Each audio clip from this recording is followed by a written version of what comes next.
بسم الله الرحمن الرحيم. أهلا بحضراتكم في قناة هيلث لايف. النهاردة هنتكلم عن مشكلة بتواجه معظم الناس، وهي مشكلة تساقط الشعر. ازاي نحافظ على شعرنا من التساقط أو التلف؟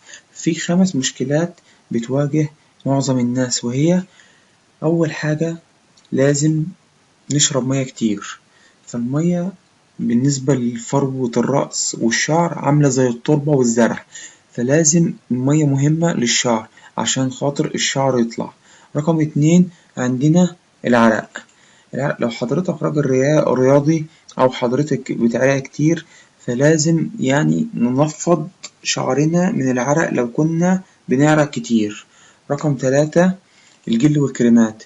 الجل والكريمات زي الناس كلها عارفة إن الجل بيسبب تساقط الشعر، ودي حاجة معروفة.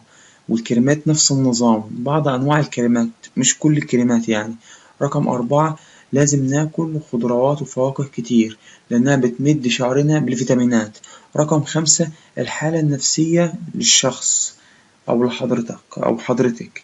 فالحالة النفسية مثلا المشاكل أو الاكتئاب أو ضيق التنفس أو الأمراض بتسبب تلف شعرنا أو تساقطه. وبكده تكون انتهت حلقتنا النهاردة، والسلام عليكم ورحمة الله وبركاته.